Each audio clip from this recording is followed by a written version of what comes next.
Hi, I'm Devi Vallabhaneni of mbaMission.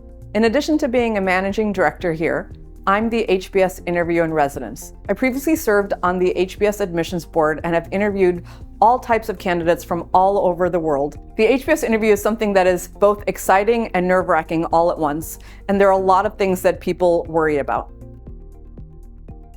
For example, my job is highly technical, or I come from a non-traditional background. This is very common. If you're an engineer in tech or a non-traditional background, the advice is actually the same. In this case, your job is to relay the depth of what you do in a simple to understand manner. Most people can share the ins and outs of their job with colleagues, but your job is to relay what you do to a complete stranger who already knows a lot about you. And I find that this is one of the areas people need to practice the most. It's easy to talk to colleagues. It's a lot harder to talk to strangers. It's an art to be able to speak about the intensity of your job without dumbing it down. Luckily, this is all about practice and stepping back to be self-aware enough to see how a stranger would understand how you present your experiences, what you've had to overcome, and how you've achieved your results. I don't want to come across as bragging or arrogant or pompous. I hear this a lot from people with all different backgrounds. The first thing I say is that if you've done it or accomplished something, it's not bragging. Your job is to communicate how you achieved what you did, perhaps any challenges you faced along the way, because there are always challenges, we know, and how you overcome them. People can tell when you've internalized the accomplishment. So speak from confidence, speak from authenticity, then you don't have to worry about bragging, arrogance, or coming across as pompous as you talk about your achievements. Another one that's very, I hear this all the time. I come from an overrepresented candidate pool and I don't know how to stand out. This is what many people from management consulting or finance feel. Your job is not to figure out how to stand out, actually. Your job is to communicate what you've already done. For example, did you come up with a novel analysis for a solution or recommendation for a client? Did you challenge assumptions? Did you help the client succeed? If so, how?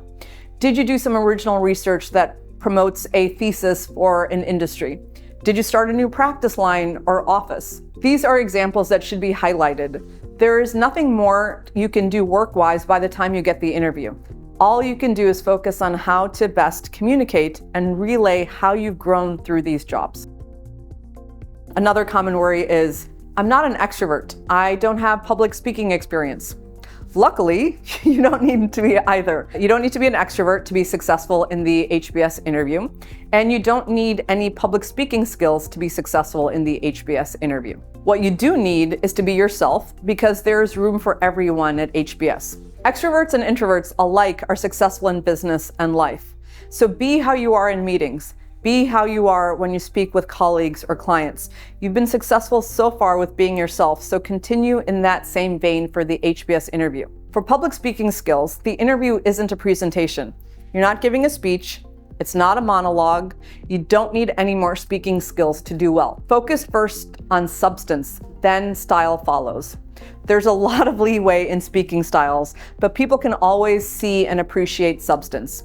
And you'll feel better when you feel grounded in substance. What I mean by substance is examples, stories, personal reflection, all kind of the backstory maybe, right? But style without substance will only take you so far. And at the end of the day, the interviewer is listening to you to see how your experiences will contribute to the HBS community, specifically in section and more broadly within the case study format. And this one I actually see quite often, more and more, especially recently, is my projects are highly confidential. It's understood that you may not be able to share the exact names of clients or non-public information.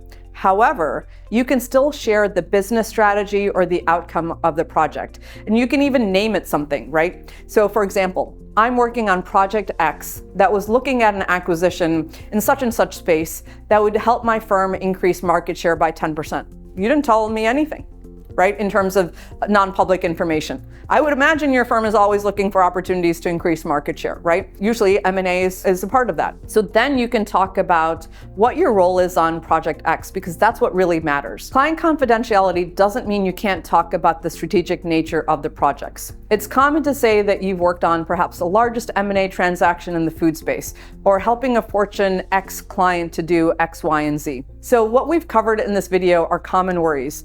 I can guarantee that every single candidate worries about something for the HBS interview. No one is a shoo-in.